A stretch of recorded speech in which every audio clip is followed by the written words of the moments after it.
Bonjour les conducteurs première année, on continue avec notre module la connaissance des bâtiments, des routes et des ouvrages d'art. La dernière chose qu'on a vue, c'était la connaissance des ponts, des types des ponts, suivant le matériau utilisé, suivant leur mode de structure et ainsi de suite. Aujourd'hui, on va voir la partie concernant les tunnels et les souterrains, l'anfaq. Alors d'abord, lorsque le tracé d'une voie de communication passe dans une région dont le relief est accidenté, ce serait difficile de faire passer une route, il arrive qu'il soit un peu économique et parfois même pratique, et parfois même pratiquement impossible de continuer cette voie en surface. Sur la surface, alors on l'a fait alors passer en souterrain.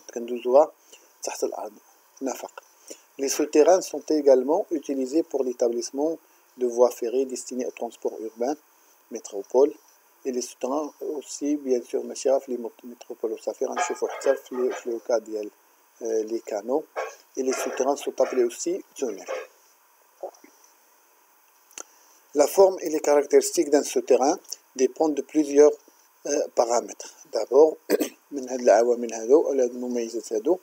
la nature de la voie de communication. Il y a de la voie de communication,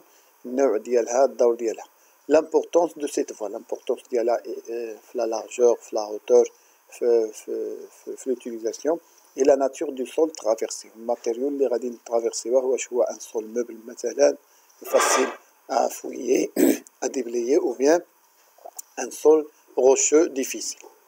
D'après la destination de ces usagers, on peut trouver les souterrains utilisés pour les voies ferrées, les souterrains utilisés pour les voies ferrées destinées au transport urbain, le métro, les grandes villes, les souterrains utilisés pour le passage des routes, et les souterrains utilisés pour le passage des canaux. Okay. Alors, rapidement, on va voir ces types-là. D'abord, souterrain pour voie ferrée. عندنا في هاد لا فيغور هذا واحد l'entrée ديال souterrain pour voie ferrée. Vous remarquez les dimensions, voilà la hauteur, le gabarit de hauteur nécessaire pour la voie ferrée, la largeur. Ici par exemple la largeur dépend du nombre des voies. هنا عندنا une seule voie. Voilà l'entrée. هنا عندنا هاد les murs en maille qui servent comme mur de soutènement pour assurer la stabilité de l'entrée de voie. On a une section courante. Voilà. Parfois, il y a la pente transversale dans le cas des rayons, des virages. La même chose, il y a une autre coupe. Sur ce tunnel-là, il y a une route, un autre passage dans le sens transversal sur le sens de notre voie de souterrain. Il y a aussi des souterrains destinés au passage de route. Le passage des routes, en général, la hauteur dialogue dépend du type de route. Est-ce que les grands gabarits, les camions, les remorques passent ou non? Par exemple, on a un exemple de hauteur de 175 cm. Là, la largeur, il dépend de l'importance de voie. Voilà, on a le passage dans un sens, et de l'autre sens. Voilà. La largeur, il dépend aussi, bien sûr, le nombre des passages et la hauteur. Les souterrains utilisés pour les voies ferrées et transport urbain, ils se ressemblent un peu avec le souterrain utilisé pour les voies ferrées du transport entre les villes. Là, on remarque que le gabarit, il va laisser le passage pour deux voies, pour deux trains.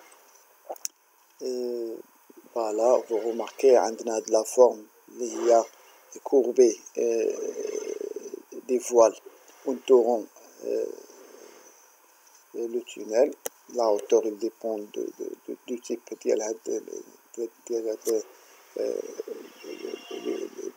les éléments qui passent, la largeur.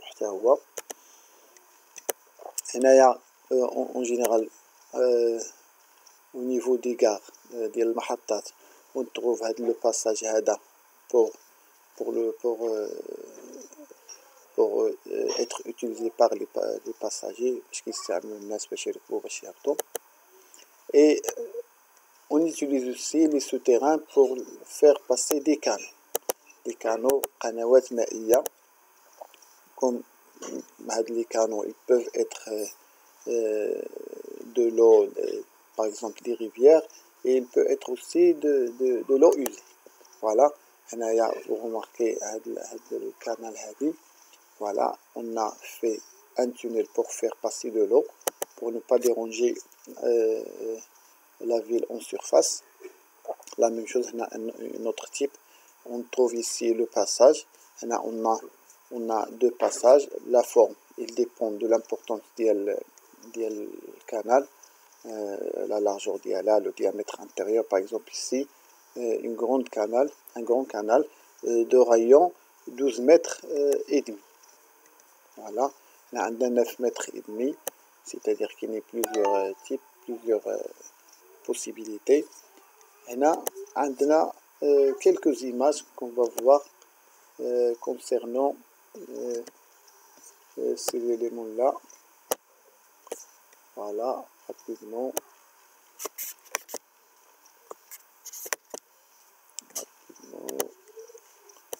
On va voir. Voilà ici, on a un tunnel utilisé pour les voies ferrées destinées au transport urbain, le métro. Vous remarquez que la forme du tunnel est rectangulaire. Voilà, on utilise aussi les espaces pour faire passer les réseaux électriques, les réseaux de gaz, et ainsi de suite. La figure a la forme circulaire, presque circulaire. C'est une voie de passage des voies ferrées destinées au transport entre les villes. La même chose, on utilise l'espace disponible pour faire passer des réseaux d'électricité surtout. Cette figure-là, on a un passage souterrain des routes. La forme dialogue rectangulaire, le gabarit dialogue nous a donné la possibilité de faire passer 3 voies avec des passages des passages de ce côté et de l'autre côté pour مسائل متعلقين بالطوارئ التوقف اللي هو كيكون طارئ. هنا عندنا عاود un autre passage souterrain pour les routes. Donc voilà, ça voit la forme dialogue rectangulaire pour faire donner la possibilité de faire plusieurs voies. La figure là, c'est l'entrée d'un passage souterrain destiné au passage des canaux. Voilà la forme dialogue. Vous remarquez le canal là, pour ne pas déranger la surface en haut. On a laissé la possibilité de passage de l'eau sous le sol. Et la même chose ici, on a le canal presque circulaire avec un passage pour les usagers pour la maintenance et ainsi de suite.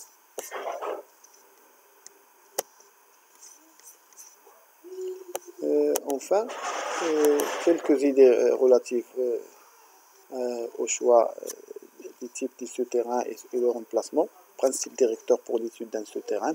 La direction générale de tracé en plan ainsi que le profil en long sont donnés par le projet d'ensemble de la voie de communication à réaliser. C'est-à-dire, en général, l'emplacement du souterrain, c'est le tracé général du trait ou qui forte.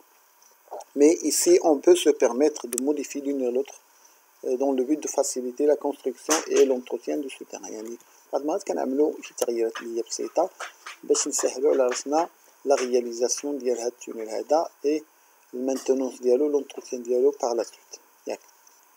Alors, par exemple, on peut modifier le tracé, le tunnel pour éviter des sols rocheux, par exemple, là, pour éviter les eaux souterraines, ou là, pour avoir la hauteur acceptable pour réaliser les puits, pour la ventilation, là pour les travaux même. Par exemple, le tracé principal il passe sous la crête كيدوز تحت القمة ديال هاد الجبل هذا ولا ديال هاد التلة هذا فوالا. وهاد لا لونغور il est importante. ils ont besoin يعني حيت الطول ديالو نسبيا طويل محتاجين يعملوا دي بوي au milieu pour utiliser هاد لي بوي هادو في لي طراف. alors شنو عملوا هنايا ils ont modifié le tracé باش هاد لي بوي هادو ما يجيوهمش في هاد لاكس هذا اللي غيكونوا لي بروفوندور تري امبورطون فيه باش يجيوهم لي بروفوندور acceptable ou à la portée. On choisira de préférence un tracé qui permet la construction à partir des deux têtes mais également de points intermédiaires du tracé par fourrage de puits. يعني هنايا عاود اختاروا باش يكون l'entrée et la sortie يجيو في دي بوين اللي هما accessibles par les engins pour les travaux de réalisation ديال هاد لو تونيل هذا. Quand le tunnel est très long, dès qu'il y a un tunnel طويل بزاف, il faut obligatoirement prévoir des dispositifs de ventilation pour remplacer l'air usé. يعني كيكون ضروري خصنا نعملو تجهيزات متعلقة بالتهوية باش نقدروا نغيروا الجو. On va voir par la suite des exercices pour essayer de bien comprendre la partie هذه.